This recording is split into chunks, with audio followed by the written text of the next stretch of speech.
The first thing Commander Veth-Ra said when she saw my arm was not, "Are you all right?" It was not, "What happened?"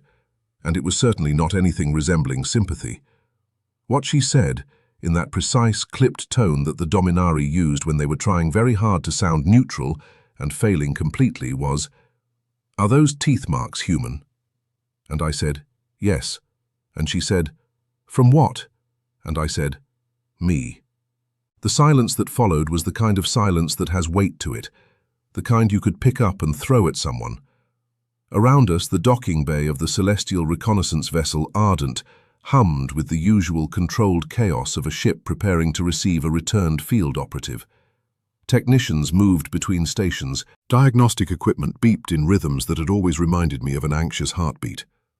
3 junior officers near the pressure door had frozen mid-conversation and were staring with the particular expression that species who have never encountered humans tend to wear when humans do something that defies their existing categories. Commander Veth-Ra stared at my forearm for another long moment. She had the kind of face that was built for authority, angular, silver-toned, with eyes that processed information the way a high-resolution scanner processes terrain. Nothing escaped those eyes, which was probably why they were currently doing something I had never seen them do before, which was blink repeatedly in what I could only interpret as a processing error. "You bit yourself," she said finally. "Correct. Deliberately. Also correct. On Outpost Zeta, alone. During the 43 days we lost communication with you." I picked up my field kit from the transport pad and slung it over my shoulder. "I'm going to need some coffee before we get into the full debrief, Commander. Real coffee, not the synthesized version that tastes like someone described coffee to a machine that had never tasted anything. Actual beans, actual water, actual human-grade bitterness. I have earned that coffee. I have earned that coffee in ways that are going to require a formal written report and possibly a psychological evaluation." She fell into step beside me as I walked toward the corridor, and I noticed she kept glancing at my arm with an expression that was trying very hard to be professional curiosity and was actually something much closer to barely contained alarm. Here is what I knew about Commander Veth-Ra after 18 months of service aboard the Ardent. She had commanded 3 frontier survey missions, negotiated a resource treaty with the Keth Collective that everyone said was impossible, and once made a structural engineer cry by asking him to explain his load-bearing calculations in simpler terms. She did not alarm easily. She did not rattle. She was, by every metric the Dominari used to measure such things, exceptional. She was looking at my teeth marks like they were a message in a language she had not been trained to read. "The outpost was supposed to be empty," she said as we walked. "It was supposed to be a lot of things.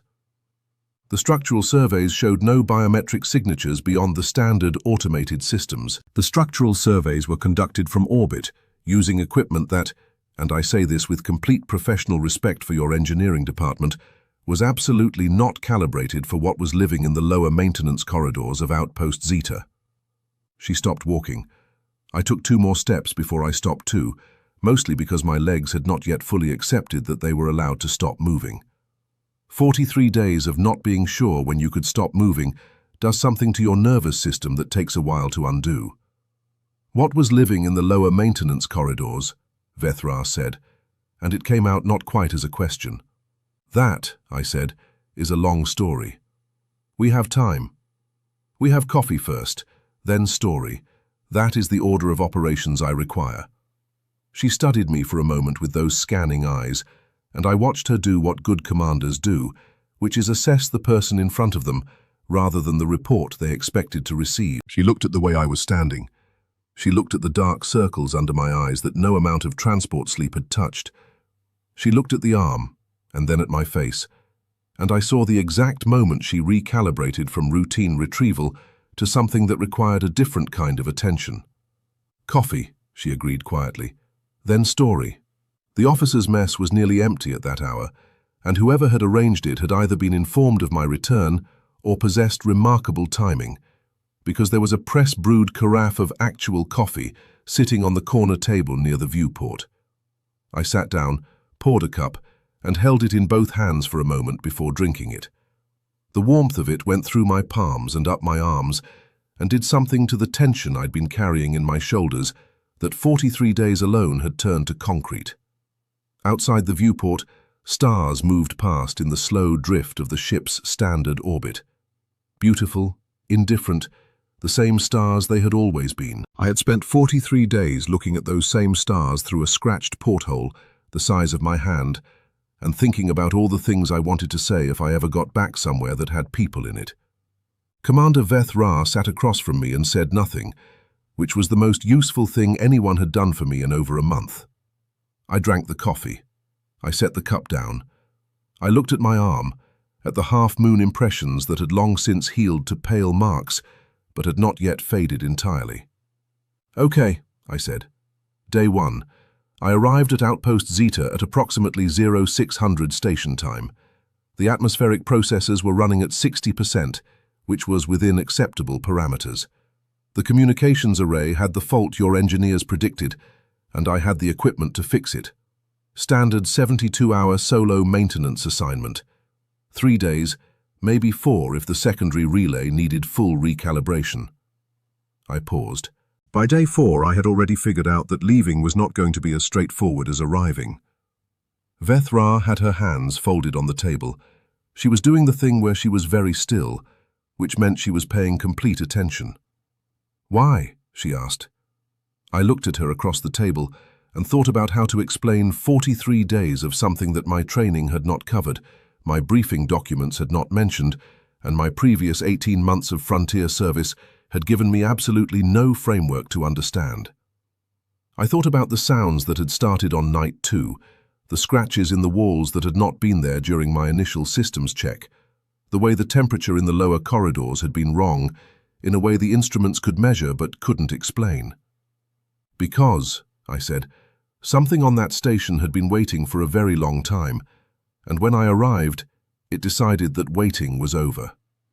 Commander Veth-Ra did not move. She had the particular stillness of someone who has just been handed a sentence that rearranges the furniture of what they thought they understood, and is taking a moment to decide where everything goes now. Outside the viewport, a small maintenance drone drifted past on its patrol route, its running lights blinking in patient, oblivious rhythm. The coffee between my hands had gone from hot to warm. I watched the steam thin out and disappear. "Something was waiting," she repeated, not skeptical, not dismissive, just making sure she had heard it correctly. "For context," I said, Outpost Zeta was established approximately 230 years ago by the original Dominari survey teams. Before my assignment, the last recorded human presence there was a 12-person geological crew 14 years ago. Standard rotation, 8 weeks. No incident reports filed beyond a note about the water recycler making an unusual noise on level 3. I paused. The water recycler was not making an unusual noise. I checked it on day 1.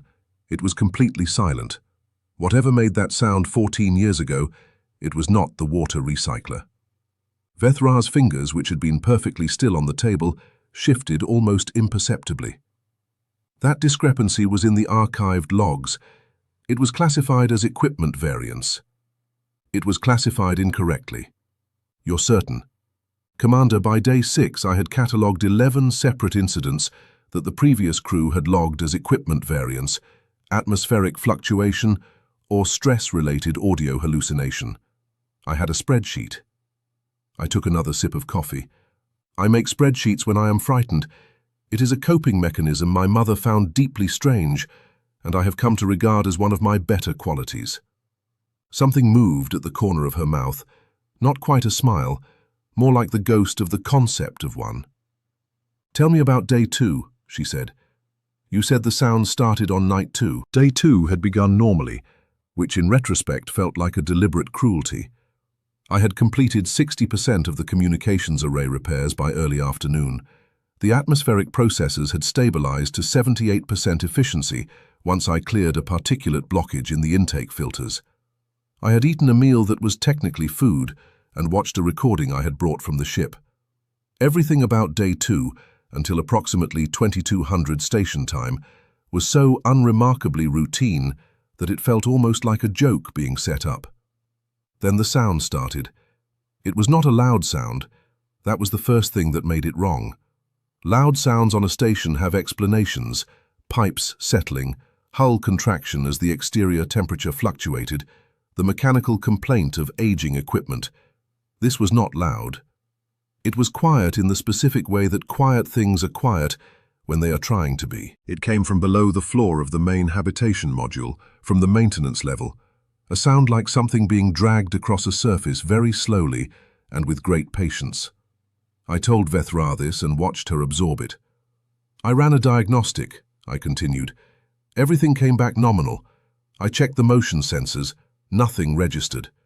I checked the thermal imaging panel built into the wall of the habitation module, and the lower corridors showed ambient temperature only, no body heat signatures, nothing that should have been producing sound. I set my cup down. So I did what any reasonable person would do at 2200 station time alone on a frontier outpost when an unexplained sound comes from below the floor. Which was? I went back to my bunk, put in my audio blockers, and told myself it was the water recycler. Veth-Ra looked at me. I was not yet at the stage of my experience where I was capable of rational responses to irrational stimuli, I said. That stage came later. Stages 1 through 3 were denial, bargaining with the diagnostic equipment, and aggressive spreadsheet creation. And stage 4? Stage 4 was the morning of day 3 when I found the scratch marks. They were on the underside of the floor panel in corridor 7, which I had opened to access the secondary relay junction.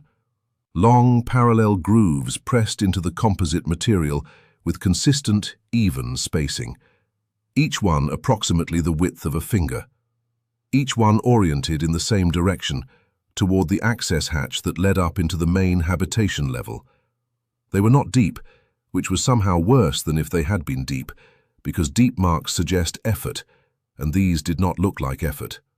These looked like something had been doing this so long and so regularly that it had stopped requiring effort entirely. I measured them, I photographed them, I added them to the spreadsheet. I also noticed, and this was the detail that sat in my chest for the rest of the mission like a stone in still water, that the marks stopped exactly at the edge of the access hatch. Not because they ran out of surface. The surface continued. They simply stopped, at a perfectly consistent line, as though whatever made them knew exactly where the boundary was and had chosen, deliberately and repeatedly, not to cross it. It knew where the hatch was, Veth-Ra said quietly. It knew exactly where the hatch was, and it had not gone through it. I looked at her steadily. At the time, I found that comforting. I spent about 2 days finding it comforting. Then I started asking myself why something that clearly knew how to open a standard access hatch had chosen not to, and comfort became a much more complicated concept. Veth-Ra was quiet for a moment. In the corridor beyond the mess hall, footsteps passed and faded. The ship breathed around us in its mechanical, living way. "You said the communications array fault was supposed to take 72 hours to repair," she said. "When did you complete the repair?" "Day 9. She processed this.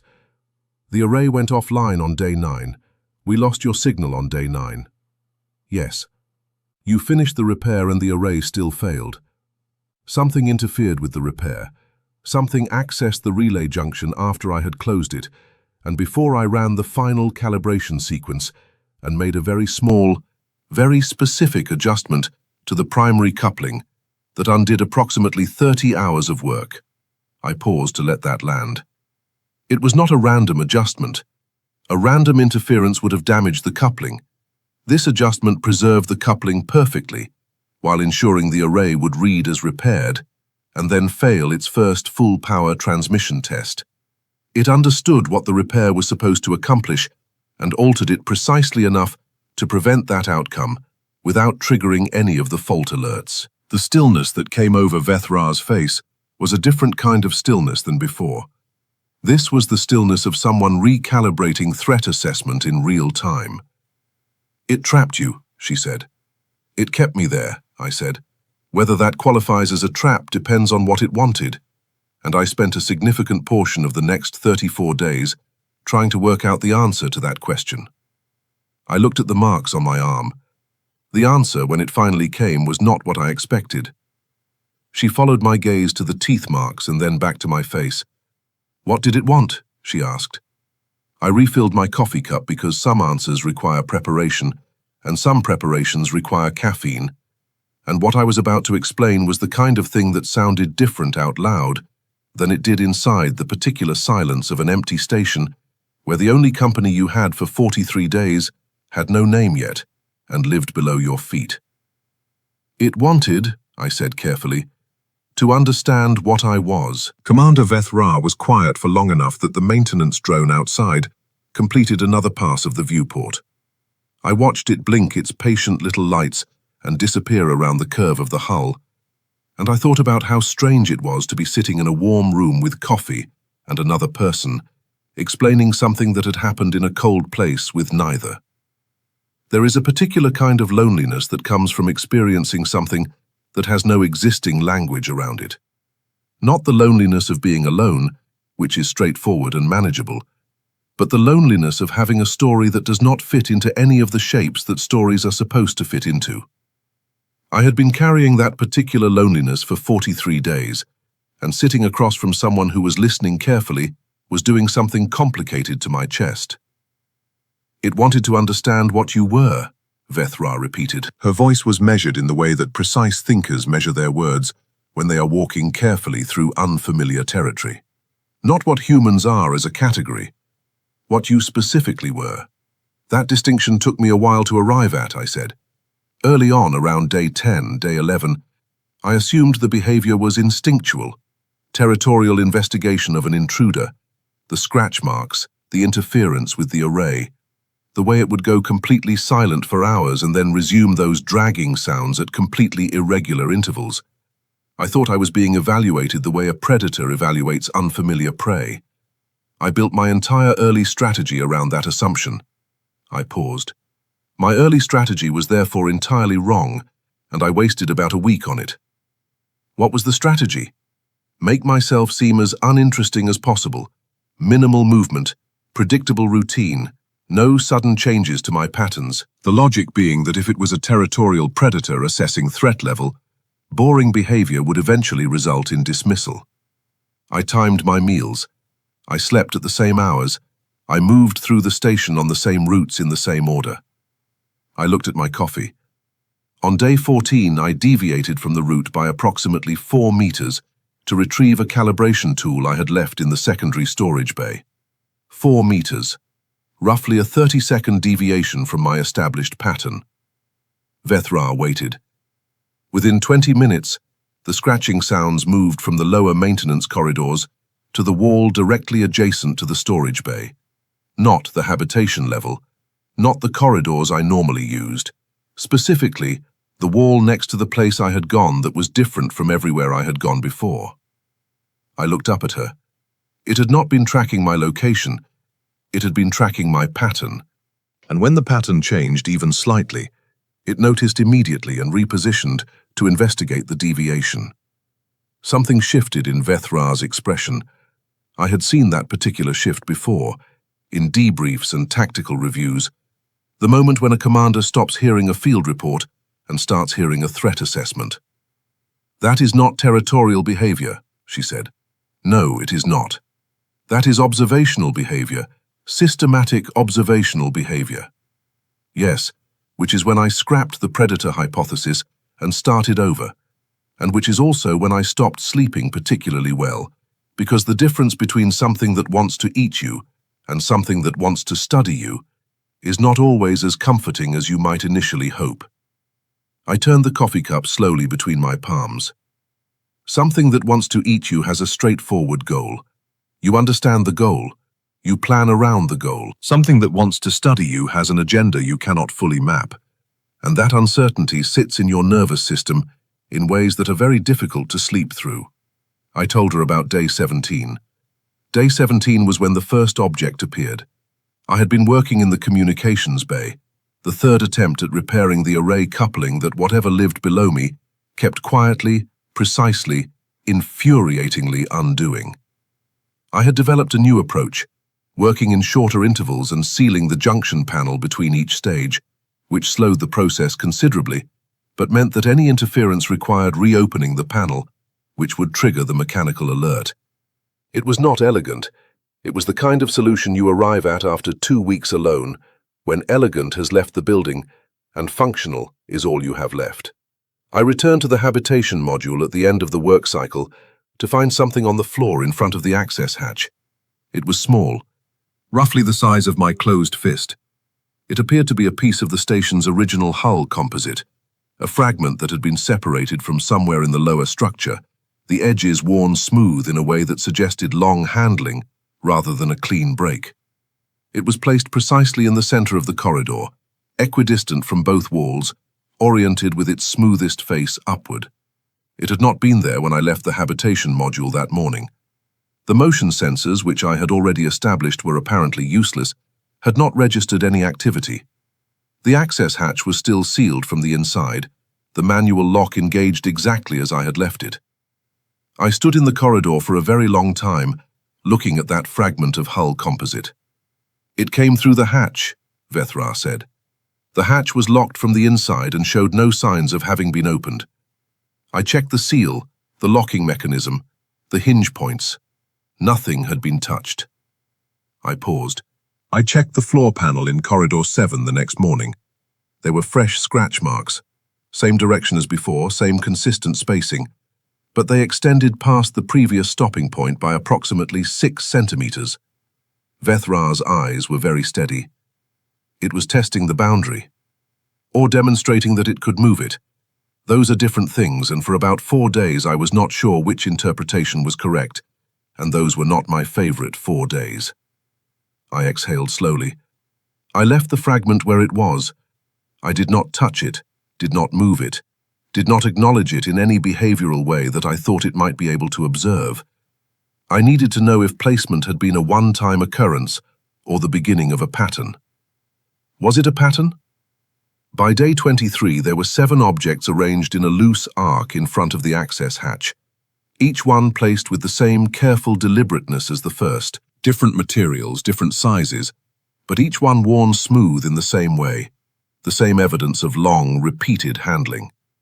And each one had been placed while I was in the communications bay, not while I was sleeping, not during the irregular periods of silence when I had no way of knowing where it was. Specifically, consistently, while I was occupied with the repair work it was simultaneously undoing. I met Veth-Ra's gaze directly. It was not leaving objects for me to find by accident. It was leaving them for me to find when it knew I would return and see them fresh. The mess hall felt quieter than it had when we sat down, the kind of quiet that accumulates around a story as the story gets heavier. It was communicating, Veth-Ra said. It was trying to. I looked at the teeth marks on my arm again, running my thumb across the pale half-moon impressions. The question I could not answer yet was what it was trying to say, and the question underneath that question, the one that kept me awake on night 23, while I lay in my bunk listening to the scratching sounds move back and forth below me in what I had started to think of as a pacing rhythm, was this. I looked up. If it had been watching me closely enough to know my patterns, to time its object placements to my work schedule, to make precise targeted alterations to my repair work, then it had been watching me closely enough to have already learned a great deal about what I was. So what was it still trying to understand? Veth-Ra was very still. What was it still trying to understand? She asked. Whether I was afraid, I said, and if I was, what I would do about it. There is a specific quality to fear that most species, in my limited but increasingly educational experience, do not fully account for in their threat assessments. They measure fear as a limiting factor, a variable that reduces capability, narrows decision-making, pushes behavior toward the predictable endpoints of flee or freeze. In most of their risk models, a frightened creature is a compromised creature, easier to predict, easier to manage. I had read enough Dominari tactical theory during my 18 months aboard the Ardent to know that this assumption was baked into nearly every framework they used, and I had never previously had strong feelings about it either way. On day 24 of my stay at Outpost Zeta, I developed very strong feelings about it. I told Veth-Ra this, and watched her expression do the thing it had been doing throughout our conversation. That precise, controlled recalibration that I had come to think of as her version of sitting forward in her chair. "You're saying the assumption was wrong," she said. "I'm saying the assumption was incomplete. Fear as a limiting factor is accurate for a certain category of fear, the kind that arrives suddenly, without context, without time to metabolize. Ambush fear, shock fear. That kind does compromise you, absolutely. But there is another kind that builds slowly over days, over weeks, that you live alongside and negotiate with every morning when you wake up, and every night when you try to sleep. That kind does something different." I turn my coffee cup in a slow circle on the table. That kind becomes fuel. And the thing watching me from below the floor of Outpost Zeta, whatever it was, had apparently not encountered that particular conversion before. Day 24 was the day I stopped being managed and started managing back. It began with the objects. 7 of them in their careful arc in front of the access hatch, worn smooth by handling I could not imagine, placed with a patience I found simultaneously unnerving and at this point almost grudgingly impressive. I had been leaving them untouched for a week, watching to see if the placement pattern would continue or shift. It had continued. 1 new object every 2 to 3 days, always during my work cycle, always positioned with that same deliberate care. The arc had a shape to it now that felt intentional rather than accumulative, a curve that opened toward the center of the corridor, toward the place I always walked. I picked up the first object and moved it. Not far, approximately 30 centimeters to the left of its original position. I placed it carefully, smoothed face still upward, oriented in the same direction. I wanted the movement to be legible, obvious enough to register as intentional, precise enough to demonstrate that I had noticed the original placement and was responding to it rather than simply disturbing it. Then I went to the communications bay and worked on the array coupling and waited. That evening, the object was back in its original position. I moved it again in the morning. 30 centimeters left, same orientation, same careful placement. By the 3rd day, we had established something. I was not sure yet what to call it. It did not feel like communication in any framework I had training for. It felt more like 2 people in adjacent rooms, tapping on a shared wall, neither one sure what the taps mean yet, but both now certain that the tapping is not accidental. Certainty, I had discovered over 24 days of solitude and strange sounds and careful object arrangements, was worth more than comfort. Comfort was a luxury. Certainty was a tool. Veth-Ra had her hands folded on the table in a way that I recognized as her listening posture, the one that meant she was filing everything in order and would produce questions at precise intervals. "You initiated a response pattern," she said. "I initiated a conversation, or the closest approximation I could construct with the materials available, which were 7 smooth fragments of hull composite and whatever patience I had left after 3.5 weeks of very interrupted sleep." I paused. The sleep situation was genuinely terrible, not because of anything threatening. By that point I had largely stopped interpreting the sounds as threatening, but because my nervous system had not received that update yet and was still operating on the original threat assessment. The mind and the body negotiate these things on different schedules. How did it respond to your repositioning? At first, consistently. Object returned to original position within hours, every time. Same placement, same orientation. Then on day 27, something changed. I stopped because even now, recounting it in a warm room with coffee, the memory of that morning had a particular texture to it. The specific quality of a moment that rearranges your understanding of your situation without warning. I moved the object 30 centimeters left as I had been doing, went to the communications bay, came back in the evening. The object was not in its original position. It was 30 centimeters to the right of the original position, mirror opposite of where I had put it. Veth-Ra was very still. "It mirrored you," she said quietly. "It mirrored me," which meant it was not simply reasserting its own arrangement. It was reflecting mine. It understood that I was moving the object deliberately, and it chose to respond in kind, to show me that it understood the movement was intentional by producing an intentional movement of its own that referenced mine. I looked at her steadily. That is not territorial behavior. That is not predator behavior. That is something that understands the concept of a deliberate gesture and can produce one in response. The weight of that sat between us for a moment. "What did you do?" Veth-Ra asked. "I sat down on the floor of the corridor in front of the access hatch," I said, which in retrospect was either very brave or very stupid, and I have genuinely not decided which.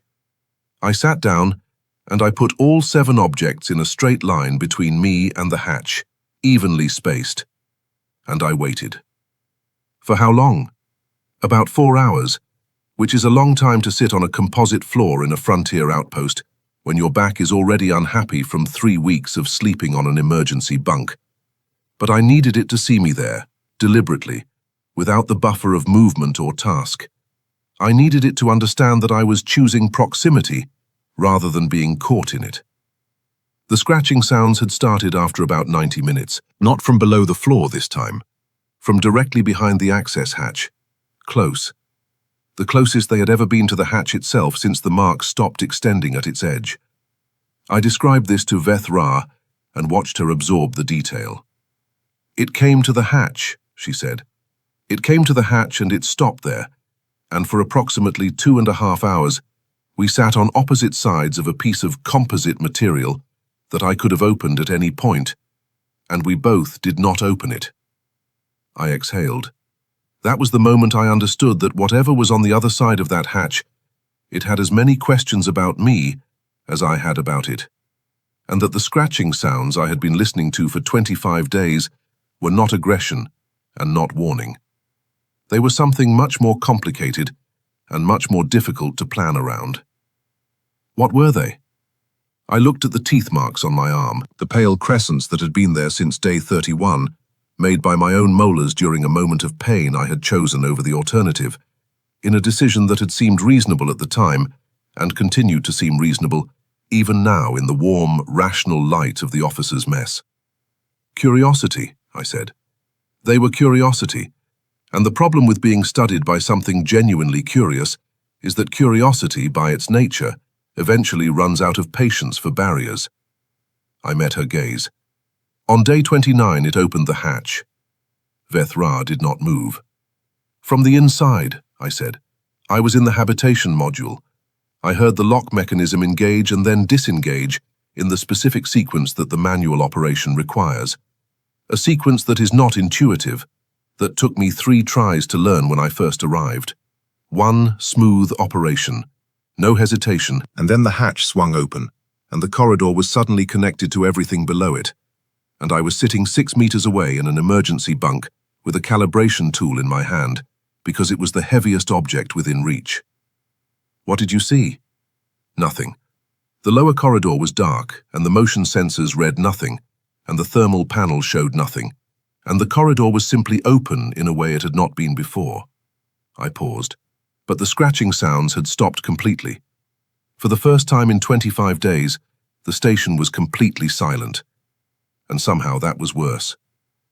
"Because silence meant it had stopped moving," Veth-Ra said slowly. "Because silence meant it was already exactly where it wanted to be," I said. "And it was waiting to see what I would do next." There is a thought experiment that gets passed around in xenobiology orientation seminars, the ones they make you sit through during the first month of frontier service before anyone trusts you with actual field equipment. The premise is simple. You are in an enclosed space with an unknown entity. You have no shared language, no common reference framework, no prior contact data to draw from. The entity is aware of you. You are aware of the entity. Neither of you has made a move that can be definitively classified as hostile. The question the seminar asks is, what do you do first? Most people answer with some version of careful, measured, non-threatening withdrawal. Create distance. Establish that you are not a threat. Give the unknown entity space to make its own assessment without pressure. I had given that answer myself during my orientation. I had thought it was correct. I had thought it for approximately 2 years of frontier service preparation and 18 months aboard the Ardent and 29 days on Outpost Zeta, right up until the moment the hatch swung open and the corridor below connected to the corridor I was sitting in, and my body made a decision that my orientation training had not covered, which was to stay completely still and make direct eye contact with the darkness at the bottom of the open hatch. Not because it was the tactically optimal choice, because it was the honest one. And I had been alone for 29 days with something that had demonstrated a consistent, sophisticated ability to distinguish between performed behavior and genuine behavior, and I was not willing to perform calm I did not have at something that would almost certainly recognize the performance. I told Veth-Ra this, and something moved in her expression that was not quite what I expected, not the continued careful recalibration of a commander processing threat data. Something quieter than that. "You decided to be legible," she said. "I decided that if it had spent 29 days studying me specifically, then what it was most likely looking for was information I could only give it by being exactly what I actually was, rather than a managed version of it." I looked at my hands around the coffee cup, which meant sitting 6 meters from an open hatch in the dark, not retreating, not advancing, just present, genuinely present, with a calibration tool in my hand because I am honest, but I am not reckless. The silence in the station after the hatch opened lasted 4 hours and 17 minutes. I know this because I watched the chronometer on the wall of the habitation module with the focused attention of someone who needs numbers to hold on to when everything else is uncertain. The darkness at the bottom of the hatch did not move. Nothing came up the ladder. Nothing made a sound. But the silence itself had a quality to it that was different from the silences I had experienced over the previous weeks, those irregular gaps between scratching sounds that felt like held breath. This silence felt like attention, focused, complete, directed attention, of the kind that has weight and shape and orientation. Something was at the bottom of that hatch, in the dark, watching the opening. I was 6 meters away, watching the same opening from the other direction. We were, as best I could determine, watching each other watch a doorway, which was either profound or absurd, and possibly both simultaneously. On hour 4, I did something that I want to be clear was not in any orientation manual, field protocol document, or diplomatic contact framework I had ever been trained on. I spoke. Not words. I had no reason to believe words would mean anything. I spoke the way you speak to something when you are not trying to convey information, but trying to convey presence. Low, even, without rising or falling inflection. A sound that said, "I am here, and I am not leaving, and I am not threatening, and I am aware of you in the same way you are aware of me." My grandmother used to make a similar sound when she was sitting with someone who was frightened. Not words, just the audible fact of being beside them. I told Veth-Ra this and watched her absorb it. "Your grandmother's comfort technique," she said carefully. "You used it on an unknown entity in a dark maintenance corridor. I used the principle underlying it. The principle being that sometimes the most complex thing you can communicate is simply continued, voluntary, non-aggressive presence. That you are choosing to remain rather than being unable to leave." I paused. It took me about a minute to realize I was doing it. By that point, it seemed counterproductive to stop. For approximately 30 seconds after I started, nothing changed. Then, from the bottom of the hatch, from the darkness I had been watching for 4 hours, came a sound. It was not the scratching. It was not the dragging sound that had been the background texture of my existence for nearly a month. It was a sound I had no prior reference for, low and resonant, in a way that seemed to involve frequencies below what I could fully hear, felt as much as heard, vibrating somewhere in the bones of my jaw and sternum. It lasted perhaps 10 seconds and then stopped, then silence again. I kept making my sound. It kept making its sound. We went back and forth like that for somewhere between 20 minutes and an hour. I lost precise track of time around the 40-minute mark, in a conversation that had no content I could identify, but had unmistakable structure. Turns, responses, the specific rhythm of exchange. "It was answering you," Veth-Ra said. "It was answering something." Whether that something was me specifically or the category of deliberate sound-making I represented, I could not determine yet. I refilled my coffee cup for the third time. What I could determine was that it had chosen vocalization as a response, rather than physical approach, which I found significantly encouraging, and that its sound pattern changed slightly each time it responded, which suggested it was not simply repeating a fixed signal, but modulating based on input. It was listening and adjusting. That is a very specific cognitive behavior. When did you first see it? Day 31. That was my answer, and I let it sit for a moment before I continued, because day 31 required a particular kind of telling. By day 31, we had established something I had cautiously begun to think of as a routine. Not comfortable exactly, but structured. I sat near the open hatch each evening after my work cycle. We exchanged sounds for between 30 minutes and 2 hours. The objects in the arc in front of the hatch had been rearranged several times in patterns I was beginning to develop theories about. Small, testable theories that I tracked carefully in the spreadsheet that was now 47 rows long and had become something between a scientific document and a diary. I had not slept more than 4 consecutive hours since day 2, but I had stopped noticing the deficit the way you stop noticing a smell after long enough exposure. On the morning of day 31, I woke before the station lights shifted to their daytime cycle and lay in the emergency bunk in the thin grey pre-light and became aware, with the specific animal certainty that bypasses conscious processing entirely, that I was not alone in the habitation module. I did not move. I regulated my breathing with the focused deliberateness of someone who has spent 30 days learning to manage their physiological responses to uncertainty. I moved only my eyes, slowly, toward the corridor entrance. It was at the edge of the light, just inside the threshold where the dim pre-cycle illumination of the habitation module met the darker corridor beyond. What I could see was partial, and the partial nature of it was in some ways more difficult to process than complete visibility would have been, because my brain kept trying to complete the shape using familiar reference points and kept failing. It was large, larger than I had somehow expected despite the evidence of long scratches made by something with significant reach. It was low to the ground in a way that suggested its natural orientation was horizontal rather than vertical. What I could see of its surface in that thin light was dark, not uniformly dark, but variably so, textures that shifted as it breathed. And it was breathing, I could see that, slow and deep and patient. Its eyes, when I finally located them, were positioned on the sides of what served as its head rather than the front, which meant it could see me clearly from that angle while presenting me with its profile. It had chosen the position deliberately.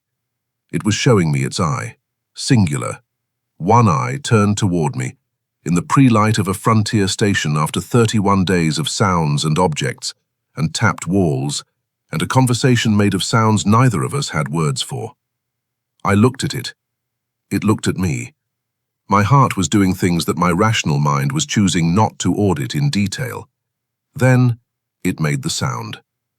The low, resonant one, the one I had come to think of as its hello for lack of a better framework, and something in my chest did something complicated and involuntary, because it was not the same sound it had been making in the evenings from the bottom of the hatch. It was the same frequency, the same basic structure, but quieter, softer, modulated in a way that I would have described, if pressed, as gentle.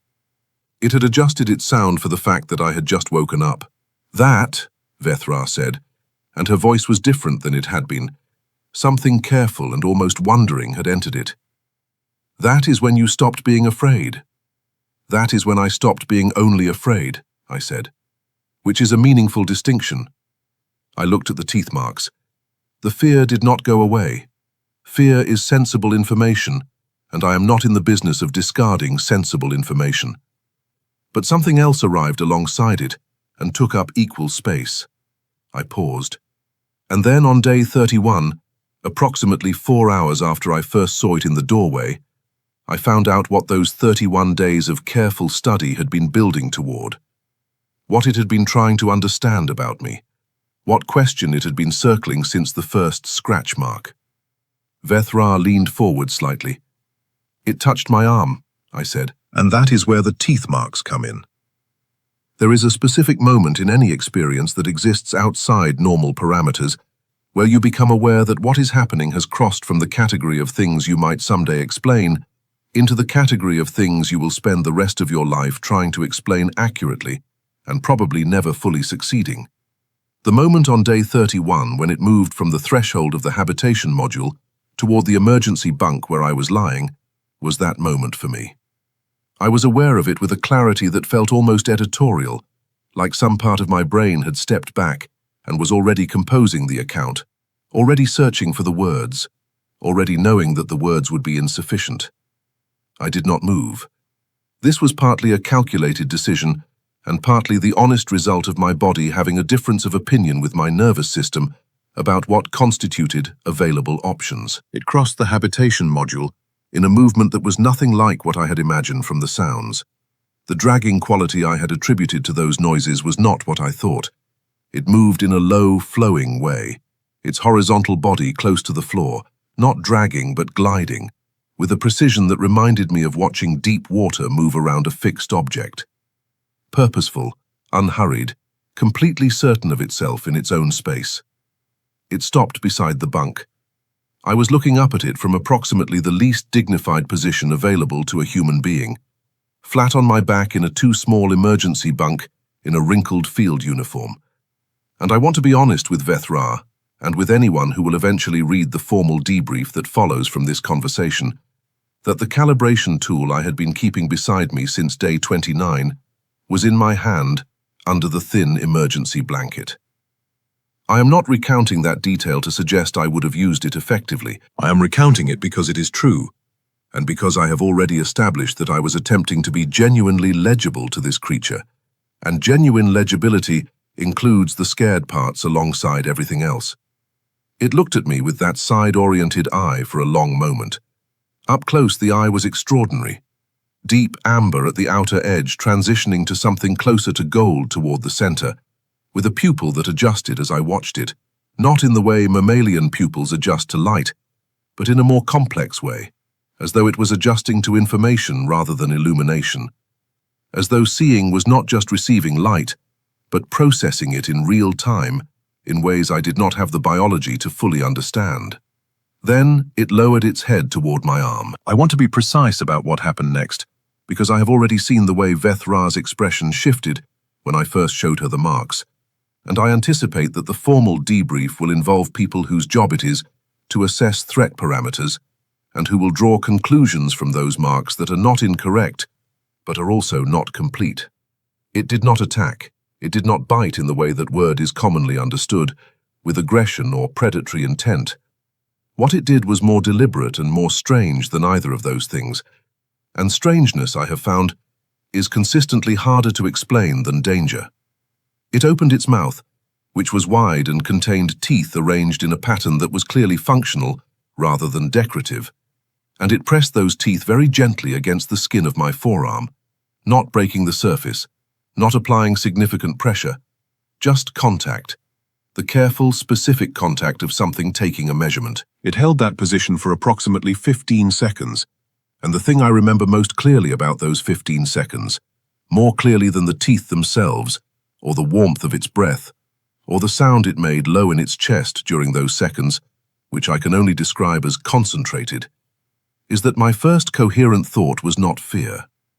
My first coherent thought was, it is checking if I am real. I told Veth-Ra this and watched her sit with it. That was your interpretation in the moment, she said, not in retrospect. In the moment, which I recognize sounds like the kind of meaning-making the human brain performs under stress to impose order on disordered experience. I am aware of that cognitive tendency. I account for it in my assessments. I looked at the marks. It does not change what happened next, which either supports the interpretation or is a very elaborate coincidence, and I have spent 6 days on a transport ship going over it from every angle I have available, and I keep arriving at the same place. After the 15 seconds of tooth contact, it raised its head and made the low, resonant sound, the hello sound, the one it had already demonstrated it could modulate based on context. Then it waited.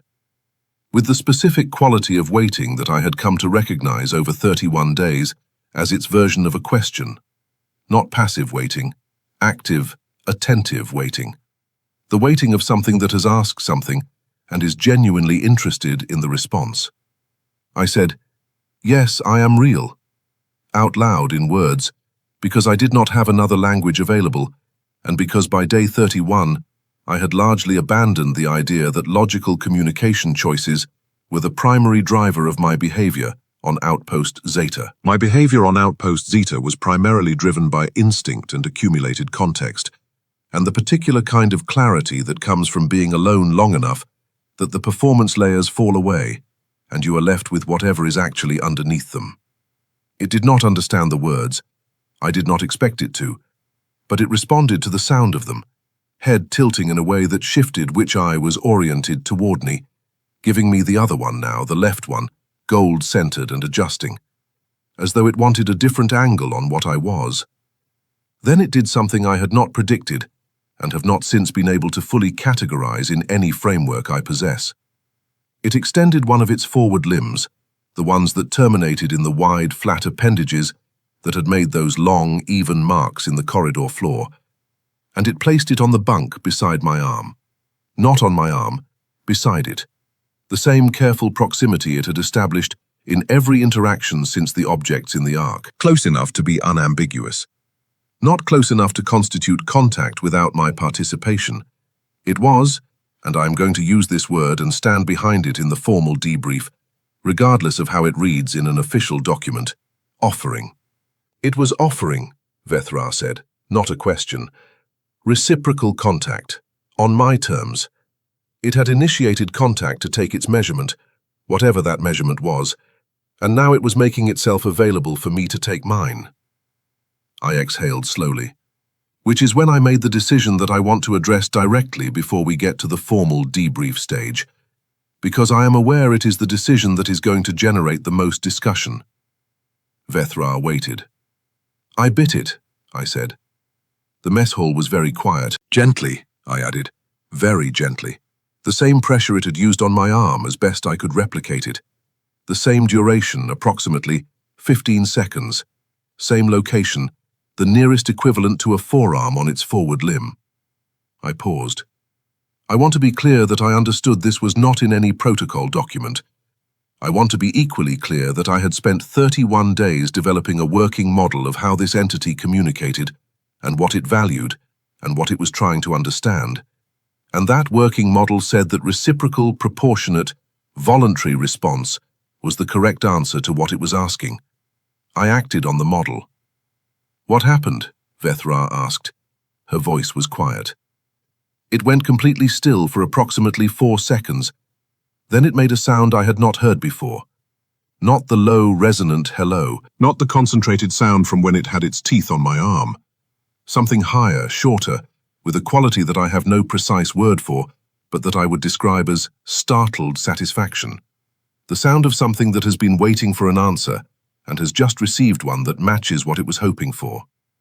I looked at my forearm, at its marks alongside the ghost of where my own teeth had pressed. Then it settled onto the floor beside the bunk and stayed there. Just stayed there. Not threatening, not investigating, not circling, just present. It stayed, Veth-Ra said, for 6 hours. Through the light cycle change, through my work period which I conducted from the habitation module that day, because I was not willing to disrupt whatever had just happened by leaving it. It stayed until approximately midday station time, and then it moved back to the hatch and descended, and the hatch closed behind it with the same smooth, single operation as before. I paused. It came back that evening, and the evening after. Every day for the remaining 12 days until your retrieval team arrived. Veth-Ra was quiet for a long moment. Outside the viewport, the maintenance drone completed another patient circuit of the hull. The coffee in my cup had gone cold, and I had stopped noticing. The communications array, she said finally. In the last week of your stay, it began functioning intermittently. We received fragmented signals on days 37, 39, and 41 before full connection was re-established on day 43. Our engineers could not identify what changed. She looked at me steadily. What changed? I looked at my hands. It fixed it, I said. The same way it had been undoing it. The same precise access, the same targeted adjustments. It undid what it had done, incrementally over several days, restoring function in stages. I met her gaze. I think it wanted to be sure of what I was before it let me leave. I think once it was sure, it decided the barrier was no longer necessary. It was keeping you there until it had its answer, Veth-Ra said, and once it had the answer, it sent me home. I was quiet for a moment. The last evening, before I knew the retrieval team was coming, it brought one more object. Not hull composite this time, something I did not recognize, smooth and dark with a faint internal luminescence, like captured starlight pressed into a solid form. It placed it in the center of the corridor and made the hello sound, and waited in its active, attentive way. What did you do? I gave it my field compass. Standard issue, nothing valuable, but it had moving parts and it caught the light, and I had been using it regularly enough that it had been in proximity to me for 31 days. It seemed like the right equivalent. I paused. It held the compass against the side of its head for a long time. Then it made a sound I had never heard it make before, longer than the others, more complex, with the kind of falling cadence that in human speech usually marks an ending. Veth-Ra looked at me carefully. You think it was saying goodbye? I think it was saying something that included goodbye, and possibly other things I did not have the framework to receive. I looked at the luminescent object I had carried in my field kit for 6 days of transport and set carefully on the bunk each night. I have it with me. I do not know what it is. I know it was the thing it valued most among everything it owned, or at least among everything it chose to bring to our exchanges, and it gave it to me at the end. The mess hall held us both in its quiet for a moment. It wanted to know if I was real, I said. 31 days of careful, systematic observation and sound exchanges and objects and boundary testing, all building toward one question, and the answer it needed was not something it could get from watching. It needed contact. It needed to know if I would meet it where it was. I looked at Veth-Ra steadily. The teeth marks on my arm are its answer. The ones I put on my own arm are mine. Commander Veth-Ra did not speak for a long time after I finished. The mess hall had filled slightly during the course of our conversation, junior officers coming and going with meals and quiet conversations, the ordinary rhythm of a ship that did not know it was hosting an account of something that had no existing category. She sat with her hands folded on the table and looked at the middle distance with the expression of someone reorganizing a very large internal filing system. I waited. I had gotten reasonably good at waiting over the past 43 days. I need to ask you something, she said finally, and I want you to understand that I am asking it as a genuine question, not as a prelude to a classification decision or a threat assessment protocol. She looked at me directly. Are you all right? It was such a simple question. 4 words arranged in the most ordinary possible order, the kind of question that gets asked 100 times a day in every language that has ever developed a word for all right. I had not been asked it once in 43 days. I had not realized until this moment, sitting in a warm room with cold coffee and another person looking at me with something that was simply and uncomplicated concern, how much weight those 4 words could carry when you had been somewhere they were not available. Something happened in my chest that I was not going to discuss in the formal debrief, but that I was willing to acknowledge here, in the unofficial version, in the account that existed between the two of us before it became a document. I think so, I said. I think I will be, which is close enough for now. She nodded once, slowly. Good. Then, because she was Veth-Ra, and the recalibration never fully stopped, the entity. You spent 12 days in regular contact with it after the initial interaction. What did you learn? This was the part I had been building toward without fully knowing it. This was what all the preceding account had been in service of, the foundation that this part needed to rest on in order to be heard correctly rather than dismissed as projection or stress-induced anthropomorphization. 12 days is not a long time. 12 days is not enough time to build a language or establish verified communication protocols, or produce the kind of documented contact data that xenobiology departments require before they will take a field operative's conclusions seriously. I knew all of this. I had made my peace with it somewhere around day 38. What 12 days is enough time for, if both parties are paying close attention and operating in good faith, is patterns. The small, consistent behaviors that accumulate into something you can cautiously call understanding. I told Veth-Ra what I had observed. It came every evening without exception, which suggested a relationship to time cycles that was consistent and internally driven rather than opportunistic. It always approached the same way, low and fluid, stopping at the same distance before settling onto the floor, which suggested that the distance was meaningful rather than arbitrary, a chosen boundary that communicated something about the nature of the interaction. It brought objects on the days following what I had come to think of as our more complex exchanges, the evenings where the sound conversation had been longer or had included patterns I had not heard before, as though the objects were a kind of punctuation or record. It was curious about everything I did, but in a specifically focused way. It was not interested in my equipment in the way that an indiscriminately curious creature would be. It was interested in how I interacted with my equipment, the doing rather than the done. I would be making a repair and become aware of that amber gold eye tracking, not the repair itself but my hands, my movements, the decisions I made when I encountered an unexpected problem. It was watching my process. It was watching me think. It was interested in cognition, Veth-Ra said. It was interested in how I approached problems, which is a very specific subcategory of interest. Not what I was doing, but how I was deciding to do it. I paused. On day 36, I made a significant error in my third repair attempt on the array coupling, the kind of error that requires starting an entire stage over, and I sat down on the floor of the communications bay for approximately 10 minutes and did nothing while I worked through the frustration of it.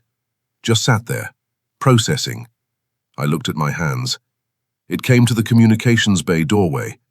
It had never come that far into the main station before, always kept to the habitation module and the corridors adjacent to the hatch. It came to the communications bay doorway, and it settled there and made the low sound, the hello sound, and waited while I worked through the frustration. It did not leave until I stood up and went back to the repair. Veth-Ra was very still. "It stayed with you," she said quietly. "It stayed with me while I was struggling with something, and it left when I was ready to continue." I met her gaze. I have no verified framework for what that means in terms of its cognition, or its social structure, or its understanding of what I was experiencing. I have only the behavior, observed consistently over multiple subsequent instances, because it happened again on days 38 and 41, when I hit other problems. Same response each time, present during difficulty, withdrawn when forward motion resumed. I paused. I am aware that this could be interpreted multiple ways. I am aware that imposing emotional content onto observed behavior is a methodological error. I am also aware that methodological rigor, while important, has limits as the sole lens through which contact experience is processed, and that sometimes the most accurate account of an interaction includes the parts that do not fit neatly into a framework. "What is your conclusion?" Veth-Ra asked, not challenging, genuinely asking. "My conclusion," I said carefully, "is that Outpost Zeta is not unoccupied. My conclusion is that whatever has been living in the lower maintenance corridors of that station for what appears to be a very long time is not a hazard to be neutralized or an anomaly to be classified and filed. My conclusion is that it is curious and patient and systematic and capable of something that functions enough like care that the distinction between that and the thing itself may not be as meaningful as our contact protocols assume." I looked at her steadily. "My conclusion is that we left something behind when your retrieval team arrived, and that something watched the shuttle leave from somewhere in the lower levels of that station, and that it is still there now, and that what we do next matters." Veth-Ra looked at me for a long moment. Then she did something I had not seen her do in 18 months of service together. She reached across the table and picked up my cold coffee cup, and stood and walked to the beverage station and refilled it with hot coffee and brought it back and set it in front of me. She sat down. I'm going to need a formal written report, she said. I know. Detailed. Everything you've told me, everything you observed, all 47 rows of the spreadsheet. 49 by the time I left. I added 2 rows on the last day. Something moved at the corner of her mouth. Everything. I'm going to take it to the council. She paused. This is going to be a significant conversation. I'm aware. There are people who will want to classify the station as a restricted zone and leave it at that. I know. There are people who will want to send a team with equipment and protocols that are designed for hostile contact scenarios. I know that too. I wrapped my hands around the fresh, hot coffee. I'm hoping there are also people who will want to send someone who is willing to sit on a corridor floor for 4 hours and wait, and who understands that the first question in any contact situation is not what is the threat level, but what is being asked. I paused. I'm hoping one of those people is you. Veth-Ra was quiet for a moment. She looked at the luminescent object I had set on the table between us at some point during the conversation, the one that had been placed in the center of the corridor on the last evening, the one that held its faint internal light patiently in the fluorescent brightness of the mess hall. What did you name it? She asked. I looked at her. You spent 43 days with it, she said. You gave it your compass. You are carrying its gift in your field kit. You named it. She was right. I had not intended to confirm it this way, in a debrief conversation over coffee. But she was right, and I had established early in this account that honest behavior was the only kind I had left after 43 days of everything else falling away. Patience, I said. I named it Patience. Veth-Ra looked at the luminescent object for another moment. Then she looked at me with those precise, scanning eyes, and what was in them was not the careful recalibration I had been watching all morning. It was something older and quieter than that. The expression of someone who has just been handed a story that rearranges something they had not known needed rearranging. Get some sleep, she said. Real sleep, not transit sleep. Then write the report. She stood, collecting herself back into the formal lines of command in the way that she did, efficiently and completely. I'll make sure the coffee situation is handled while you're resting. Actual beans. That's the kindest thing anyone has said to me in 43 days. She almost smiled. Almost. Don't tell the crew. I have a reputation to maintain. She left and I sat alone in the mess hall with hot coffee and the faint luminescent glow of something that had been given to me at the end of a long silence. And I thought about patience in the lower corridors of Outpost Zeta, amber gold eye adjusting to information rather than light, waiting with the particular quality of waiting that was never passive, always attentive, always genuinely interested in what came next. I thought about what it means to be truly seen by something that has no language for you, and no category for you, and no prior framework into which you fit, and that chooses to stay anyway, evening after evening, through failed repairs and floor-sitting frustration, and the particular awkward grammar of two beings assembling a conversation from sounds and objects, and the willingness to press teeth gently against unfamiliar skin and call it hello. The universe is extraordinarily large. In that largeness, there are things we will encounter that our training does not cover, our protocols do not anticipate, our frameworks do not contain. And in those moments, stripped of the managed versions of ourselves, what we are left with is the question of whether we are willing to be genuinely present with something unknown, whether we can hold curiosity and fear in equal hands and choose to stay, whether we have the patience to wait for understanding rather than reaching for the faster, easier responses that look like certainty, but are actually just the shape of it. Patience waited 43 days to understand what I was. It stayed with me through the difficult parts. It fixed the thing it had broken when it had its answer. It gave me the most valuable thing it owned at the end.